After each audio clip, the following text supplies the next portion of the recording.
Dear students of class 8th of Nawaz Public Higher Secondary School Palam, welcome to the online audio classes of history। तो आज हम history और political science का जो आपका online test लिया गया था उस टेस्ट की एक्सप्लेनेशन देखेंगे हम कि कौन से क्वेश्चंस का कौन सा सही पार्ट था और वो क्यों था उसका राइट आंसर। तो आइए देखते हैं। क्वेश्चन नंबर फर्स्ट था आपका, battle of Plassey took place in the year. Battle of Plassey जो थी ये कौन से साल में लड़ी गई। तो आपके पास पार्ट ए है 1757, बी पार्ट 1789, सी 1760 और डी पार्ट 1755। तो इसका राइट आंसर था आपका बैटल ऑफ प्लासी जो थी ये 1757 में लड़ी गई ईस्ट इंडिया कंपनी और बंगाल के नवाब सिराजुद्दौला के बीच। क्वेश्चन नंबर सेकंड देखिए, battle of Buxar was fought in. Battle of Buxar जो थी ये कब लड़ी गई। पार्ट ए था आपका 1765, बी पार्ट था 1764, सी पार्ट था 1767 एंड डी पार्ट था 1769। तो बैटल ऑफ बक्सर जो थी ये 1764 में लड़ी गई। तो बी पार्ट आपका इसका करेक्ट आंसर होगा। तो ये बैटल भी ईस्ट इंडिया कंपनी के बीच में और बंगाल के नवाब मीर कासिम के बीच में ये बैटल लड़ी गई। क्वेश्चन नंबर थर्ड देखिए, doctrine of lapse was introduced by. Doctrine of lapse जो पॉलिसी थी ब्रिटिश के द्वारा जो शुरू की गई, ये किस ब्रिटिश ने स्टार्ट की, किसने इसको इंट्रोड्यूस करवाया।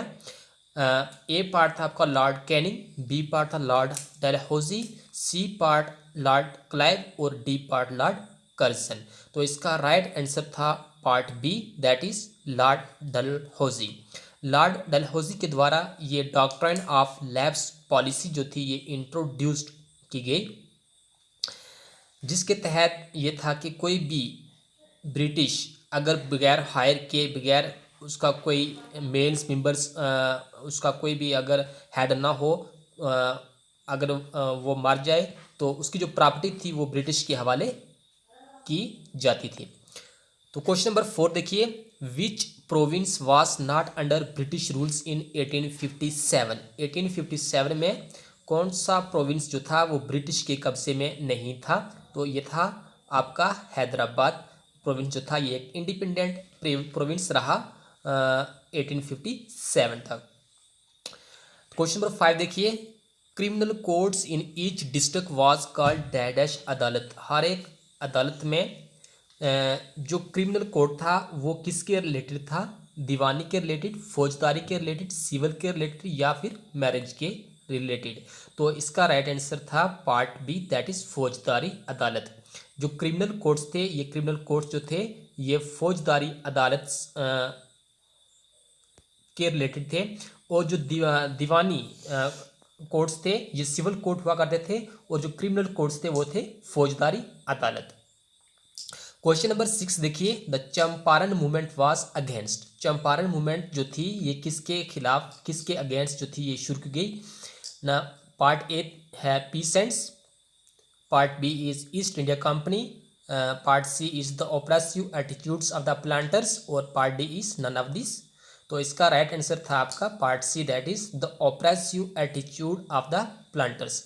जो प्लांटर्स थे यानी जो इंडिगो ग्रो करवाते थे यहाँ पे इंडिया में, जो यहाँ पर प्लांट्स वगैरह ग्रो करवाते थे, तो उनकी जो ऑप्रेसिव पॉलिसीज थी, उनकी जो जारहाना या उनकी जो यहाँ पे एक ऑप्रेसिव टाइप की पॉलिसीज थी, उनके खिलाफ जो था वो चंपारण मूवमेंट स्टार्ट की गई महात्मा गांधी के द्वारा, जो कि फर्स्ट मूवमेंट थी सिविल डिसओबीडियंस मूवमेंट, जो फर्स्ट मूवमेंट महात्मा गांधी के द्वारा शुरू की 1917 में। तो पार्ट सी इसका राइट आंसर रहेगा। क्वेश्चन नंबर 7 देखिए, the company was appointed as the diwan of Bengal in. Company को बंगाल का जो दीवान था वो कब बनाया गया, यानी बंगाल की एडमिनिस्ट्रेशन जो थी वो कंपनी के हवाले कब की गई। पार्ट ए था आपका 1762 में, पार्ट बी इज 1763 में, part C is 1764 and part D is 1765। तो इसका राइट आंसर आपका रहेगा पार्ट डी, दैट इज 1765 में कंपनी को जो थी वो बंगाल की दीवानी दी गई। क्वेश्चन नंबर 8 देखिए, who device the new system of revenue called Mahalwari. British के द्वारा एक नया सिस्टम जो था वो स्टार्ट किया गया, महलवाड़ी सिस्टम। तो इस सिस्टम को जो था वो किसने शुरू किया? क्वीन एलिजाबेथ, या फिर हॉल्ट मैकेंजी, या फिर क्वीन विक्टोरिया, या फिर गांधी जी। तो ये सिस्टम जो था ये शुरू किया गया हॉल्ट मैकेंजी के द्वारा। तो पार्ट बी इसका जो है वो आपका राइट आंसर रहेगा। क्वेश्चन नंबर 9 देखिए, the international demand of indigo was affected by the discovery of synthetic dyes, wood, blue colour, या नन ऑफ दीज। तो इसका आपका राइट आंसर रहेगा A part, that is synthetic dyes. यानी जो British ने डाइस को, इंडिगो जो प्लांट्स था, जो इंडिगो कलर था, ब्लू कलर्स, ये क्लॉथ्स को, कपड़ों को डाई करने के लिए इस्तेमाल किया जाता था। लेकिन ब्रिटिश ने अपना एक कलर जो था वो स्टार्ट किया, सिंथेटिक डाइज, यानी एक आर्टिफिशियल डाइज उन्होंने वहाँ पर जो थी वो उसकी डिस्कवरी की, जिसकी वजह से जो इंडिगो की डिमांड्स थी वो कम हुई। तो पार्ट ए इसका क्या रहेगा? Right answer.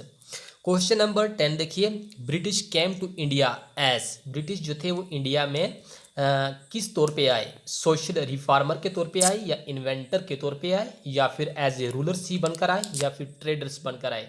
तो जब ब्रिटिश इंडिया में आए 1600 एडी में, तो वो एज ए ट्रेडर्स के तौर पे आए थे, यानी व्यापार के तौर पे आए थे। वो यहाँ पर जो स्पाइसेस थे, मसाले वगैरह, या फिर कॉटन्स वगैरह, इन चीज़ों के का व्यापार करने के लिए, ट्रेड करने के लिए आए थे। क्वेश्चन नंबर 11 देखिए, how many languages are accepted in Indian constitutions. Indian constitutions में जो पार्ट 8 है इंडिया का कॉन्स्टिट्यूशन का, उसके तहत इंडिया में कितनी लैंग्वेजेस जो है वो एक्सेप्टेड हैं? तो पार्ट ए था इसका आपका 22, पार्ट बी 28, पार्ट सी 15 और पार्ट डी 20। तो इंडिया में कॉन्स्टिट्यूशंस के, इंडियन कॉन्स्टिट्यूशन के तहत जो है वो 22 लैंग्वेजेस को एज ए रिकॉग्नाइज्ड लैंग्वेज जो है वो करार दिया गया है। यानी 22 लैंग्वेजेस जो हैं वो इंडिया में, इंडिया के कॉन्स्टिट्यूशन में क्या है? रिकॉग्नाइज्ड लैंग्वेजेस हैं, जिसमें हिंदी है, उर्दू है, डोगरी है, पंजाबी है। इस तरीके से 22 लैंग्वेजेस हैं, लेकिन इंग्लिश इसमें जो है वो नहीं है। इंग्लिश हमारी ऑफिशियल लैंग्वेज जरूर है, लेकिन हमारा जो शेड्यूल है लैंग्वेजेस का, उसमें ये इंग्लिश नहीं है। इन 22 लैंग्वेजेस में इंग्लिश नहीं आती। क्वेश्चन नंबर 12 देखिए, which one of the following is a fundamental right. इनमें से कौन सा जो है वो फंडामेंटल राइट है? देखो, फंडामेंटल राइट्स हमारे जो हैं वो 6 फंडामेंटल राइट्स हैं। तो इनमें से कौन सा वो है? तो part A, right to freedom of religions, बिल्कुल है। Right to freedom of religion जो है ये एक फंडामेंटल राइट है। राइट टू प्रॉपर्टी जो है वो राइट टू प्रॉपर्टी जो है वो फंडामेंटल राइट नहीं है। पहले ये फंडामेंटल राइट था, यानी ये भी हमारा फंडामेंटल राइट्स का पार्ट था, लेकिन अब इसको जो है वो हटा दिया गया है और इसको एक लीगल राइट जो है वो करार दिया गया है। यानी अब ये राइट टू प्रॉपर्टी जो है ये फंडामेंटल राइट नहीं है, बल्कि ये सिर्फ एक लीगल राइट है। और part C, right to work भी नहीं है, और इसलिए आपका राइट आंसर रहेगा part A, that is right to freedom of religion. Question number 13 देखिए, constitution was made in, constitution India का जो कॉन्स्टिट्यूशन है ये कितने टाइम्स में जो है इसको बनाया गया? पार्ट ए इसका आएगा 2 years 11 months 18 days, या फिर 3 years 11 month 18 days, या फिर 1 years 11 months 18 days, या फिर 4 years 11 month 18 days। तो कॉन्स्टिट्यूशन जो इंडिया का है इसको बनाने में, यानी जो फर्स्ट मीटिंग हुई थी इंडियन कॉन्स्टिट्यूशन की वो 9 दिसंबर 1946 को, 9 दिसंबर 1946 को हुई थी। तो 9 दिसंबर 1946 से लेकर 1949 तक यानी इंडियन कॉन्स्टिट्यूशन को कितना टाइम्स लगा? 2 years 11 months 18 days, यानी लगभग 2 साल 11 महीने और 18 दिन लगे इंडिया का कॉन्स्टिट्यूशन जो था इसको ड्राफ्ट करने में। क्वेश्चन नंबर 14 देखिए, सेकुलरिज्म मीन, सेकुलरिज्म का मतलब क्या होता है? State is against all religions, state accepts only one religion, state will not give any special concern to any religion, या फिर नन ऑफ दीज। तो सेकुलरिज्म का मतलब क्या हुआ? इसका आएगा आपका part C, that is state will not give any special concern to any religion. यानी जो स्टेट हो है, जो हमारी गवर्नमेंट है, जो इंडिया की गवर्नमेंट है, वो यहाँ स्टेट से मतलब क्या है? हमारी जो कंट्री है, हमारी जो कंट्री है, हमारी जो कंट्री की गवर्नमेंट है, वो किसी भी रिलीजन को जो है वो स्पेशल उसको तरजीह नहीं देगी, उसको कोई स्पेशल दर्जा नहीं देगी, या किसी भी मज़हब को जो है वो हाई प्रायोरिटी पे नहीं रखेगी, बल्कि कंट्री के लिए हमारे कॉन्स्टिट्यूशन के मुताबिक जितने भी मज़हब हैं इंडिया में, वो क्या है? सब के सब क्या है? इक्वल है।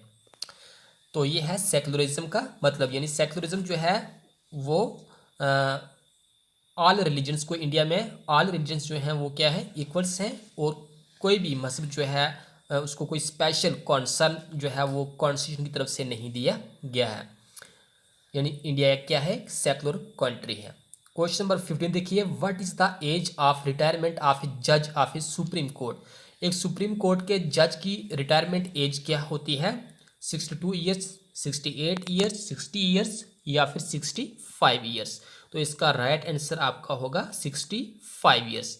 यानी जो सुप्रीम कोर्ट का जो जज होता है, जब तक उसकी उम्र 65 ईयर्स होती तब तक वो जो है एज ए सुप्रीम कोर्ट का चीफ जस्टिस रह सकता है। 65 ईयर्स के बाद उसकी रिटायरमेंट एज होती है, यानी मैक्सिमम 65 ईयर्स तक। क्वेश्चन नंबर 16 देखिए, the idea of the constitution of India was first of all given by. India का जो कॉन्स्टिट्यूशन है, यानी इंडिया का एक अपना इंडिपेंडेंट कॉन्स्टिट्यूशन होना चाहिए, इसके लिए सबसे पहले जो राय थी वो किसने दी थी? वो दी थी एम.एन. रॉय नहीं, यानी रॉय इसका नाम है, तो इसी ने ही राय दी थी सबसे पहले 1934 में, 1934 में एम.एन. रॉय ने राय दी अपनी कि इंडिया के लिए एक जो है वो इंडिपेंडेंट, एक डेमोक्रेटिक टाइप ऑफ कॉन्स्टिट्यूशन होना चाहिए। तो इसलिए पार्टी इसका रहेगा राइट आंसर। क्वेश्चन नंबर 17 देखिए, the designs of the national flag was adopt by the constituent assembly of India in. India की कॉन्स्टिट्यूएंट असेंबली ने जो नेशनल फ्लैग है उसको कब डिज़ाइन किया, कब उसको अडॉप्ट किया? तो इसको अडॉप्ट किया था 22 ऑफ जुलाई 1947 को, यानी 22 जुलाई 1947 को जो है इंडिया का जो नेशनल फ्लैग है, इसको कॉन्स्टिट्यूएंट असेंबली जो थी उसने इसे इंडिया का नेशनल फ्लैग जो था वो अडॉप्ट किया। तो पार्ट सी इसका रहेगा राइट आंसर। क्वेश्चन नंबर 18 देखिए, the constitution was adopt by the, constitution जो है ये किसने अडॉप्ट किया? तो इसको किसने अडॉप्ट किया? ना ही किसी गवर्नर जनरल ने किया, ना ही किसी ब्रिटिश पार्लियामेंट ने किया, ना ही पार्लियामेंट ऑफ इंडिया, बल्कि जो कॉन्स्टिट्यूएंट असेंबली थी जिसने ये कॉन्स्टिट्यूशन बनाया, जिसको रिस्पॉन्सिबिलिटी दी गई थी, उसी ने ही ये कॉन्स्टिट्यूशन अडॉप्ट किया 1949 को। क्वेश्चन नंबर 19 देखिए, who was the president of the constituent assembly? Constituent assembly का जो प्रेसिडेंट था वो कौन था? पार्ट ए था आपका पंडित जवाहरलाल नेहरू, तो ये तो बिल्कुल नहीं थे।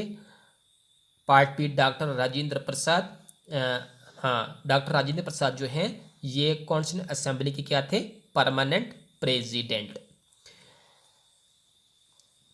क्वेश्चन नंबर 20 देखिए, the constituent assembly for undivided India was first met on. Constituent assembly for undivided India, यानी जब तक इंडिया डिवाइड नहीं हुआ था उससे पहले कॉन्स्टिट्यूएंट असेंबली जो थी वो पहली दफ़ा कब मिली, यानी उसकी मीटिंग कब हुई? तो फर्स्ट टाइम जो कॉन्स्टिट्यूएंट असेंबली की मीटिंग हुई थी वो हुई थी 9 दिसंबर 1946 को। तो पार्ट बी इसका रहेगा राइट आंसर। अब देखिए next fill in the blanks. तो क्वेश्चन नंबर 21 देखिए, the British conquest of Bengal began with the battle of. British ने बंगाल पे जो है वो कब्ज़ा कब किया, यानी किस लड़ाई से ब्रिटिश जो थे उन्होंने बंगाल पर अपना कब्ज़ा जो था वो स्टार्ट किया। तो ये था आपका बैटल ऑफ बक्सर। कहीं बुक्स पे जो है बैटल ऑफ प्लासी भी लिखा है और कहीं पे जो है बैटल ऑफ बक्सर भी लिखा है। क्वेश्चन नंबर 22 देखिए, Hyder Ali and Tipu Sultan are the rulers of dash. Hyder Ali and Tipu Sultan are the rulers of, are नहीं आएगा बल्कि यहाँ पे वर आएगा। Hyder Ali and Tipu Sultan were the rulers of Mysore. Hyder Ali और टीपू सुल्तान जो थे ये कहाँ के रूलर्स थे? मैसूर के। मैसूर यानी उनकी वहाँ पे प्रोविंस था, जहाँ इंडिया की आज की स्टेट कर्नाटका है, वहाँ उनका प्रोविंस था। और वहाँ के रूलर थे हैदर अली एंड टीपू सुल्तान, यानी टीपू सुल्तान के फादर का नाम है हैदर अली। 23 क्वेश्चन देखिए, Maratha kingdom war located mainly in the dash part of India. जो मराठा किंगडम थी वो कहाँ पे लोकेटेड थी इंडिया में, कहाँ पर उनकी हुकूमत थी? तो ये थी उनकी हुकूमत north western part of India में। 24 देखिए, the demand for indigo increased in the late 18th century Britain because of. 18th century के एंड में जो इंडिगो की डिमांड थी वो एकदम से इंक्रीज क्यों हो गई? बिकॉज ऑफ इंडस्ट्रियलाइजेशन जो स्टार्ट हुआ ब्रिटेन्स में, यानी वहाँ पर जब इंडस्ट्रीज लगना स्टार्ट हो गई वहाँ पर फिर कॉटन्स की जो प्रोडक्शंस है वो बढ़ गई। जो भी वहाँ पर प्रोडक्शंस होती थी कॉटन्स के जो भी कपड़े वगैरह बनाए जाते थे, तो उन कपड़ों को डाई करने के लिए जो इंडिगो की डिमांड थी वो भी बढ़ गई, क्योंकि अब इंडस्ट्रीज के ज़रिए जो था वो काफ़ी प्रोडक्शंस होना स्टार्ट हो चुकी थी। तो इसका आपका आएगा productions of cotton due to industrialisation. Question number 25 देखिए, the Champaran movement was against. Champaran movement जो थी ये किसके खिलाफ थी? तो Champaran movement was against indigo planters. जो इंडिगो प्लांटर्स थे, जो इंडिगो के प्लांट्स ग्रो करवाते थे, उन्हीं के खिलाफ ये मूवमेंट स्टार्ट की गई, चंपारण मूवमेंट 1917 में। क्वेश्चन नंबर 26 देखिए, dash was the capital of Tipu Sultan. Tipu Sultan की कैपिटल कौन सी थी? तो ये थी आप उनकी Srirangapatnam. Srirangapatnam was the capital of Tipu Sultan. Question number 27 देखिए, dash was the first person to discover trading route to India. India के लिए जो ट्रेडिंग रूट्स डिस्कवर किया सबसे पहले वो किसने किया? तो ये थे वास्को डा गामा। वास्को डा गामा ने 1498 में 1498 में सबसे पहले इंडिया का जो ट्रेड रूट था उसको डिस्कवर किया, जो कि ओशन के ज़रिए, समुद्र के ज़रिए उन्होंने ये रूट्स डिस्कवर किया। क्वेश्चन नंबर 28 देखिए, Maharaja Ranjit Singh was the ruler of dash. Maharaja Ranjit Singh कहाँ के रूलर थे? तो Maharaja Ranjit Singh was the ruler of Punjab, जिसको लाइन ऑफ पंजाब भी कहा जाता है, यानी शेर पंजाब भी कहा जाता है। तो ये थे आपके कुछ मल्टीपल चॉइस और फिल इन द ब्लैंक्स जो कि मैंने आपके साथ डिस्कस किए, और इसके साथ कुछ आपके शॉर्ट आंसर टाइप क्वेश्चंस थे जो कि आपने किए हैं, और इनको डिस्कस करने की कोई ख़ास ज़रूरत नहीं है। तो यही थे आपके मल्टीपल चॉइस क्वेश्चंस। मुझे उम्मीद है कि आपको समझ आए होंगे। Okay, thanks for watching.